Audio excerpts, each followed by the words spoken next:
Hàn Quốc, đất nước mà ai cũng nghĩ là giàu có hiện đại với những tòa nhà chọc trời, K-pop rộn ràng và những bộ phim làm cả thế giới phải mê mẩn. Nhưng đằng sau vẻ ngoài hào nhoáng ấy vẫn còn những góc khuất mà ít ai để ý đến. Bạn đã từng xem phim Ký sinh trùng hay chưa? Đó chỉ là một phần của câu chuyện về những nơi nghèo nhất ở Hàn Quốc, và so với Việt Nam thì như thế nào? Đầu tiên, chúng ta sẽ đặt chân đến Seoul, thủ đô của Hàn Quốc, trái tim kinh tế văn hóa của cả nước. Nói đến Seoul, chắc chắn ai cũng nghĩ ngay đến những khu phố sầm uất như Gangnam, nơi mà bạn từng thấy những tòa chung cư cao cấp lấp lánh ánh đèn, những chiếc xe hơi sang trọng lăn bánh trên đường và cả những cô gái chàng trai ăn mặc thời thượng đi qua đi lại. Gangnam không chỉ nổi tiếng qua bài hát Gangnam Style mà còn là biểu tượng của sự giàu có. Giá trung bình một căn hộ ở Gangnam dao động khoảng 2,2 triệu đô, tức là khoảng 50 tỷ đồng tiền Việt. Đúng là một mức giá trên trời. Nhưng bạn có tin nổi không? Ngay sát khu Gangnam xa hoa ấy, chỉ cách vài bước chân thôi, lại tồn tại một nơi hoàn toàn trái ngược. Làng Gurion, một khu ổ chuột cuối cùng còn sót lại tại Seoul. Khu này thì nằm dưới chân đồi Guryeongsan. Đi vào đây, người ta sẽ thấy những dãy nhà lụp xụp, mái tôn siêu vẹo, chen chúc nhau trên sườn đồi. Những con đường đất nhỏ hẹp ngoằn ngoèo, mùa mưa thì lầy lội, mùa đông thì lạnh buốt. Cư dân ở đây phần lớn là người già, sống nhờ trợ cấp ít ỏi từ chính phủ. Khoảng 200.000 won mỗi tháng, đổi ra tiền Việt, đâu đó khoảng 4 triệu đồng.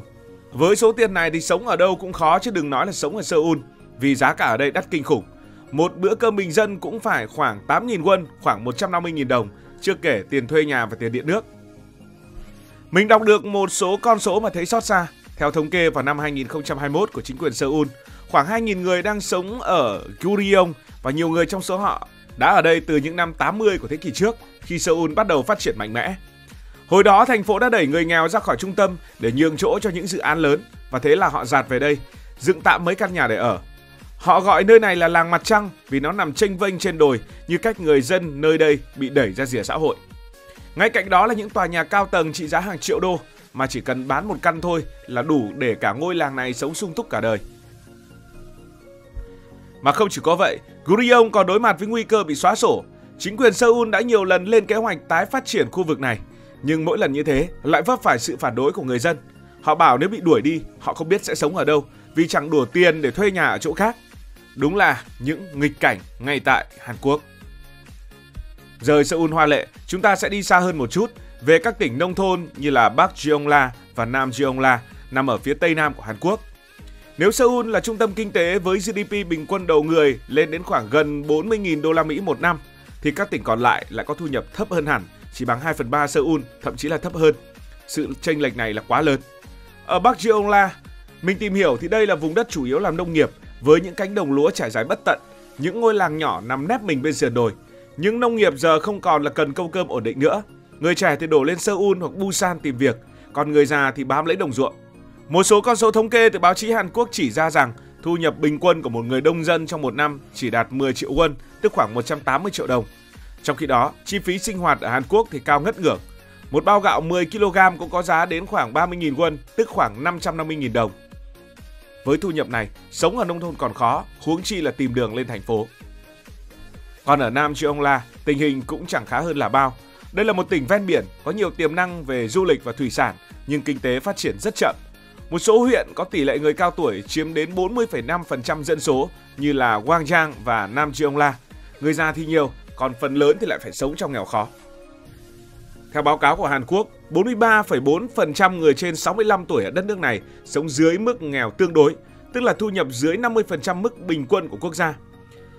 Con số này cao nhất trong số các nước phát triển. Mà người già ở đây không chỉ nghèo về tiền bạc mà còn nghèo về tinh thần nữa. Nhiều người sống cô đơn, con cái thì ở xa và không có ai chăm sóc. Mà không chỉ có người già mà trẻ con ở những vùng nông thôn này cũng chịu thiệt thòi.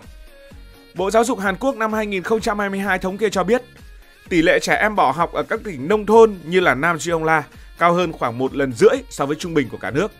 Lý do phần lớn là vì gia đình không đủ tiền cho con đi học hoặc trường học ở xa quá, không có xe buýt đưa đón.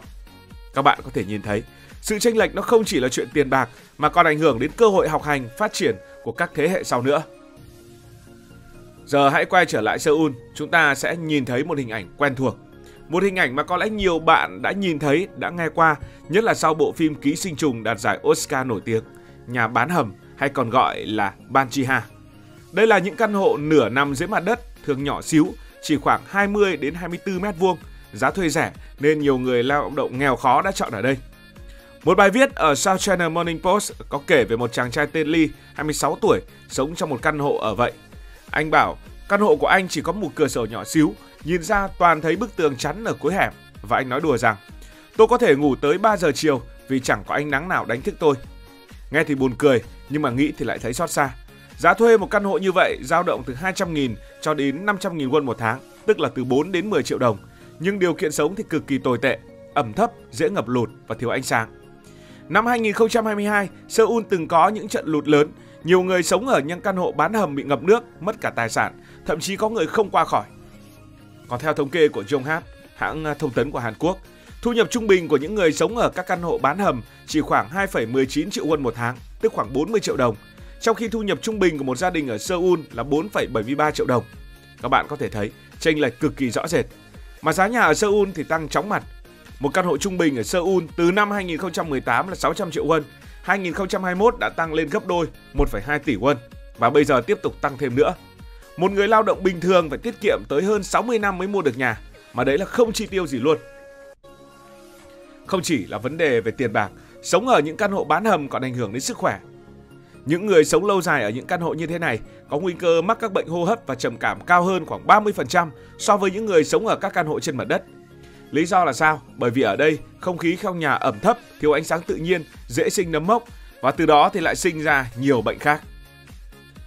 Nhưng tại sao ở Hàn Quốc lại có sự chênh lệch giàu nghèo lớn đến vậy? Chúng ta hãy cùng phân tích một chút về nguyên nhân của sự chênh lệch này. Nó không phải tự nhiên xuất hiện một khoảng cách giàu nghèo khủng khiếp đến thế. Đầu tiên là tốc độ tăng trưởng kinh tế quá nhanh. Hàn Quốc từ một nước nghèo sau chiến tranh đã vươn lên trở thành nền kinh tế lúc nào cũng nằm ở trên dưới top 10 thế giới trong vài thập kỷ. GDP của Hàn Quốc vào bây giờ tăng gấp 1.000 lần so với năm 1960. Nhưng mà sự tăng trưởng này lại không đồng đều. Những tập đoàn lớn như là Samsung, Hyundai thì giàu lên nhanh chóng, đóng góp tới khoảng 20% GDP cả nước, còn người lao động bình thường thì không thể theo kịp. Tiếp nữa đó là hệ thống an sinh xã hội chưa đủ mạnh. Lương hưu ở Hàn Quốc tương đối thấp, không đủ để người già sống thoải mái. Theo Quỹ Lương hưu Quốc gia Hàn Quốc, mức lương hưu trung bình năm 2023 chỉ đạt 540.000 won một tháng, tức là khoảng 10 triệu đồng. Trong khi chi phí sinh hoạt tối thiểu của một người ở Seoul là 1,2 triệu won một tháng. Nhiều người không có tích lũy từ thời trẻ nên về già dễ rơi vào cảnh nghèo khó. Tiếp nữa là giá nhà đất tăng rất mạnh, đặc biệt là ở Seoul. Để mua một căn nhà ở Seoul, một người bình thường sẽ phải tiết kiệm hàng chục năm mà không chi tiêu gì cả. Điều này làm cho người trẻ khó mà vươn lên, còn người giàu thì cứ giàu thêm nhờ bất động sản. Và tiếp nữa là áp lực xã hội và văn hóa cạnh tranh. Điều này xem phim thì rất rõ. Ở Hàn Quốc, việc học hành, thi cử, tìm việc làm thực sự là áp lực. Nếu bạn không vào một trường đại học top đầu như Đại học Quốc gia Seoul hay không làm việc ở những tập đoàn lớn như Samsung, cơ hội vươn lên của bạn sẽ bị hạn chế rất nhiều. Sau tất cả những góc khuất đã được kể trên, các bạn có nghĩ Hàn Quốc chỉ toàn màu xám hay không? Không hẳn là như vậy. Mình thấy Hàn Quốc cũng đang cố gắng thay đổi để thu hẹp khoảng cách giàu, nghèo. Ngoài ra, nhiều tổ chức phi chính phủ và cộng đồng ở Hàn Quốc cũng đang chung tay giúp đỡ người nghèo. Sau những chuyến đi dài từ vùng Seoul đến những vùng nông thôn thì có thể thấy Hàn Quốc không chỉ có những ánh đèn sân khấu K-pop hay những bộ phim lãng mạn mà chúng ta hay xem. Đằng sau đó là những mảnh đời khó khăn hay những con người đang vật lộn để tồn tại trong một xã hội cạnh tranh khốc liệt. Làng Gurion, những căn nhà bán hầm hay vùng nông thôn ở Bắc và Nam Jeongla, tất cả đều là những mảnh ghép tạo ra một bức tranh toàn cảnh về chênh lệch giữa giàu và nghèo ở xứ sở kim chi. Nhưng chúng ta cũng thấy rằng dù khó khăn đến đâu, người Hàn Quốc vẫn luôn có ý chí vươn lên. Từ một đất nước nghèo nàn sau chiến tranh, họ đã xây dựng một nền kinh tế mạnh mẽ và giờ đây họ đang cố gắng để không ai bị bỏ lại phía sau. Dù con đường phía trước còn dài, nhưng có lẽ với sự mạnh mẽ của xã hội Hàn Quốc thì đất nước này sẽ trở nên công bằng hơn. Còn bạn nghĩ sao? Cuộc sống ở Hàn Quốc, ở những nơi nghèo nhất Hàn Quốc mà so với cuộc sống ở Việt Nam thì sẽ như thế nào? Hành trình ngày hôm nay của chúng ta đến đây là kết thúc. Bạn thấy sao về câu chuyện này? Có bất ngờ không khi biết Hàn Quốc cũng có những góc khuất như vậy? Nếu các bạn muốn khám phá thêm những chủ đề nào khác, hãy để lại ý kiến dưới phần bình luận. Đừng quên nhấn like, đăng ký kênh và chia sẻ để ủng hộ bình luận viên Hải Thanh và ekip. Cảm ơn vì đã quan tâm theo dõi câu chuyện này. Còn bây giờ thì xin được nói lời chào tạm biệt. Cảm ơn các bạn đã dành sự đồng hành cùng Hải Thanh Story. Đi qua những vùng đất, khám phá những điều mới.